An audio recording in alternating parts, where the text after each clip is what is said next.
Hi, I'm Tamara Harris. I teach 5th grade ELA and Social Studies, and I am going to read The Lemonade War by Jacqueline Davies, and it's called Malicious Mischief.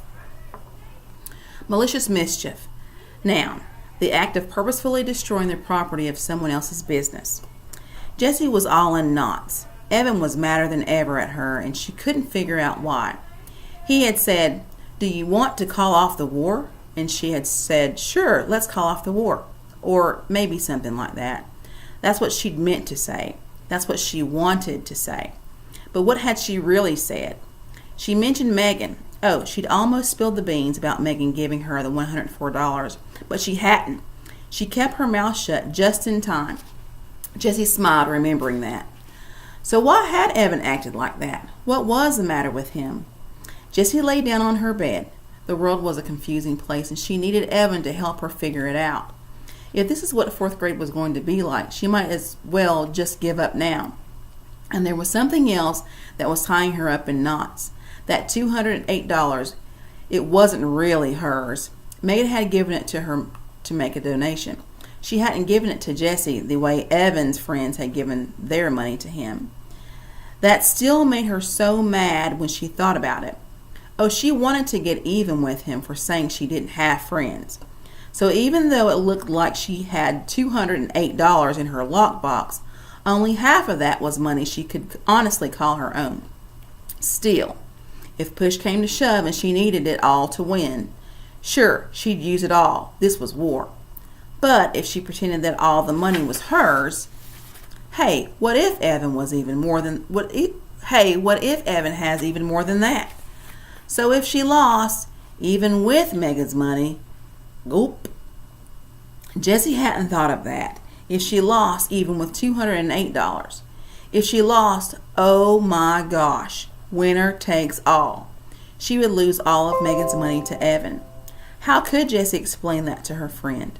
You see, I took all the money you earned to help rescue animals, and I lost it to my brother. Who's going to buy an iPod? Megan would hate her. All the girls who were friends with Megan would hate her, and Evan already hated her. So that was that. Goodbye, 4th grade. She couldn't use Megan's money to try to win the bet. It was too risky. But did she have enough to win on her own? Jessie felt desperation rise in her throat. How much money did Evan have? She had to find out. Jessie tiptoed upstairs to the attic office. She listened at the closed door. Her mother was on the phone. Then Jessie snuck downstairs. Evan was watching TV in the family room. Like a whisper, she crept back upstairs and into Evan's room. There was a strict rule in the Tresky's house. No one was allowed in anyone else's room without an express invitation. That was a term. It meant that Jessie had to say, "Evan, can I come into your room?" And Evan had to say, "Yes," before she put even one toe over the line. So even though Evan's door was wide open, just crossing the threshold was a direct violation that carried a fine of $1. But that was the least of Jessie's concerns. She snuck over to Evan's bookshelf and picked up a carved cedar box, Evan's chosen souvenir from the family summer vacation. The orange-red wood of the box had a scene etched into the top, a sailboat sailing past a lighthouse while gulls flew overhead. The words Bar Harbor, Maine were painted in the sky. The box had brass hinges and a clever latch. What it didn't have was a lock. Jessie flipped open the lid, immediately smelling the spicy, sharp scent of the wood. She couldn't believe her eyes. Her hands started pawing through the bills, dozens of them. There was 10 and a bunch of 5s and more 1s than she could ever count. She sat on Evan's bed and quickly sorted out the money. Evan had $103.11. 89 cents less than she had. 89 cents. He could sell one lousy cup of lemonade tomorrow and beat her, and there was nothing she could do about it because she'd be at the beach. I can't let him win, she thought. I can't. She had gotten to the point where she couldn't even remember what had started the whole war. She couldn't remember why it had been so important to win in the first place. Now she just had to win. She messed up the money and stuffed it back into the box. That night in bed, she lay awake trying to think of some way to stop Evan from selling even a single glass. Sometimes in the dark thoughts come. Jessie had a very dark thought. The next morning was Sunday, and the rule in the Tresky's house was that everyone could sleep in as late as he or she wanted. But Jessie awoke to the sound of the electric garage door opening. She sat up in bed and checked the clock. 8 a.m. Then she looked out her window just in time to see Evan pedaling away on his bike, his backpack on his back. She quickly dressed and hurried down to the kitchen. Her mom was making scrambled eggs and toast. "Hi, Jess, want some?" she asked, pointing with her spatula at the pan of sizzling eggs. "No, thanks," said Jessie. "I washed your blue bathing suit last night. It's hanging in the basement." What time are the Morartys picking you up?" 9 o'clock, said Jessie. "Mom, where did Evan go?" "He went to the store to buy some lemonade mix." Jessie's mom scooped the eggs onto a plate and put the pan in the sink. When she turned on the faucet, the pan hissed like an angry snake. A great cloud of steam puffed into the air and then disappeared. "What's going on, Jess? What's with all the lemonade stands and you and Evan fighting?" Jessie opened the pantry cupboard and pulled out a box of Kix. "Nothing," she said. She watched the cereal very carefully as she poured. She didn't want to look at her mother right then. Mrs. Tresky got the milk out of the refrigerator and put it on the counter next to Jessie's bowl. "It doesn't seem like nothing. It seems like there's a lot of bad feeling between the two of you." Jessie poured her milk slowly.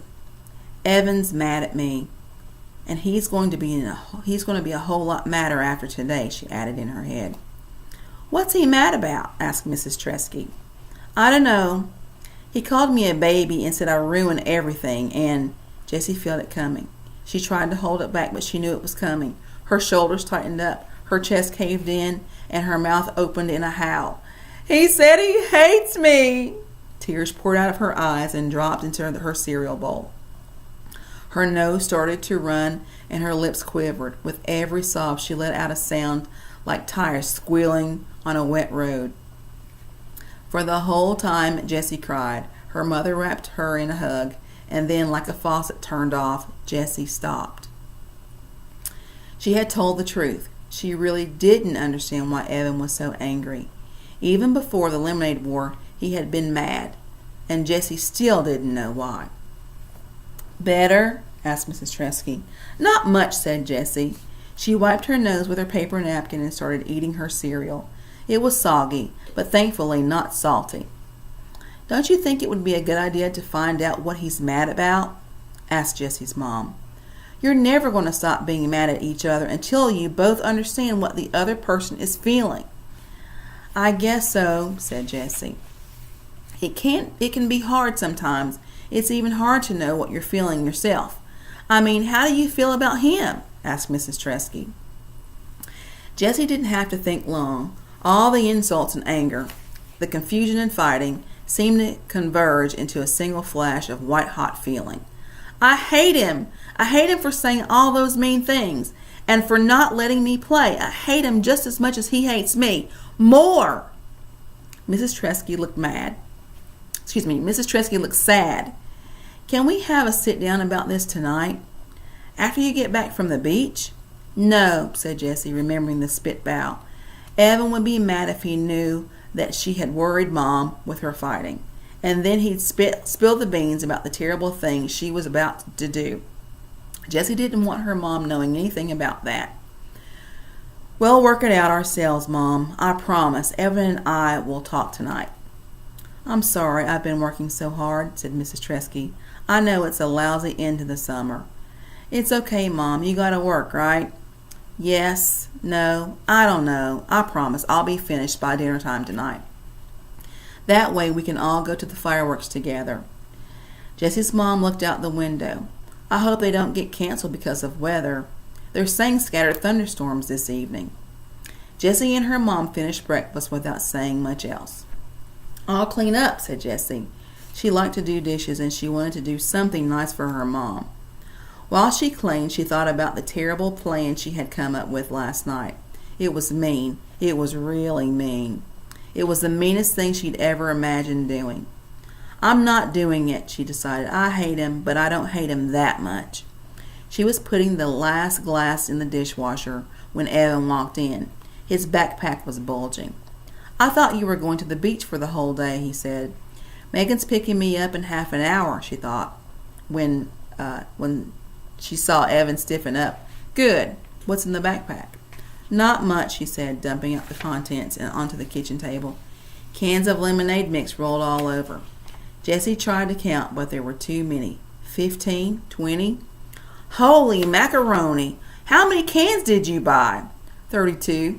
Evan started to stack the cans in a pyramid. But you don't need that much. Even to win, you don't need that much. That's that. She did the calculations in her head. That's 256 cups of lemonade. If you sell them in 50 cents apiece. $1? $1. I'm going to charge $1 a piece. Jessie felt like her head was going to explode. You'll never sell it all, she said. There isn't a neighborhood in town that will buy 256 cups in one day. Too much lemonade, not enough thirsty people, she thought. I'm going to roll like the ice cream truck. I'm going to mix it all up in a big cooler and wagon it from street to street. The high today is going to be 94 degrees. It might take me all day, but I'll sell every last drop. 256 smackers. And then tonight, Juicy, we count our earnings. Don't forget, winner takes all. But you don't need $256 to win, she shouted. Evan stood tall and said in a gravely voice that all the boys imitated, I don't play to win. I play to pulverize. Oh, what an idiot. Jessie couldn't believe her brother could be such a jerk. She watched as Evan put together his rolling lemonade stand in the garage. The big cooler was something Mrs. Tresky had bought a few years back when she was in charge of refreshments for the school spring fling. It looked like a giant bongo drum with a screw-off top and a spigot at the bottom. Evan loaded it into the wagon, then poured it in the mix from all 32 cans. He used a garden hose to fill the cooler to the top, then dumped in 4 trays of ice cubes. With a plastic beach shovel, he stirred the lemonade. The ice cubes made a weird rattling noise as they swirled around in the big drum. Using the shovel like a big spoon, he scooped out a tiny bit and tasted it. Perfect, he announced, screwing the top on tightly. Then he went into the basement to make his lemonade on wheels sign. Without a moment's hesitation, Jessie sprang into action. First, she got out a large Ziploc bag from the kitchen drawer, the kind you could freeze a whole gallon of strawberries in if you wanted to. Then she held it, upside down and wide open over the fruit bowl. She gave the bowl a solid knock. Jessie was surprised how easy it was to catch the fruit flies that floated up from the bowl. It was like they wanted to die. She filled that bag and 2 more with flies, then hurried into the garage. She unscrewed the top of the big cooler, holding the first bag upside down. She unzipped it, expecting the flies to fall down into the lemonade. They didn't. They stayed safe and dry in the bag. It was like they wanted to live. Too bad for you, you stupid flies, said Jessie as she plunged the bag into the lemonade. Under the surface, she turned the bag inside out, swishing it back and forth so that all the flies were washed off into the lemonade. She emptied all 3 bags of flies into the big cooler. They hunted around until she found 2 green inchworms and a fuzzy gypsy moth caterpillar. She tossed them into the cooler. Then she threw in a fistful of dirt for good measure. She was just about to screw the top back on when she had heard Evan coming up the basement stairs. There wasn't time to get the top back on. He would see the bugs and the whole plane would be ruined. Jessie ran to the steps and shouted, Evan, Mom wants to see you in her office right away. Aw, man, muttered Evan as he started to climb the second set of stairs. Jessie quickly screwed on the cap, grabbed her blue bathing suit from the basement, then went upstairs to her room. On the way, she passed Evan coming down. Mom did not want to see me, he said, annoyed. Jessie looked surprised. That's what it sounded like. She yelled something down the stairs. I thought it was, Get Evan. Jessie shrugged. So I got you. From her bedroom window, she watched Evan rolling down the street with his lemonade on wheel stand. He was like one of those old-time peddlers calling out, "Lemonade! Get your ice-cold lemonade here!" as he walked. For one lightning brief second, Jessie felt a stab of regret. She could see how hard it was straining to pull the heavy cooler. She knew what it was like to stand in the hot sun selling lemonade. But the feeling was snuffed out by a hurricane of anger she felt when she remembered Evan's gravely voice. Pulverize. Jessie switched into her bathing suit, packed up her beach bag, and said in a quick goodbye to her mother as the Moriartys pulled into the driveway.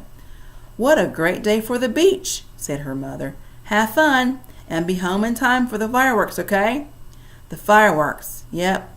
Jessie imagined there would be some fireworks tonight. I hope you enjoyed it.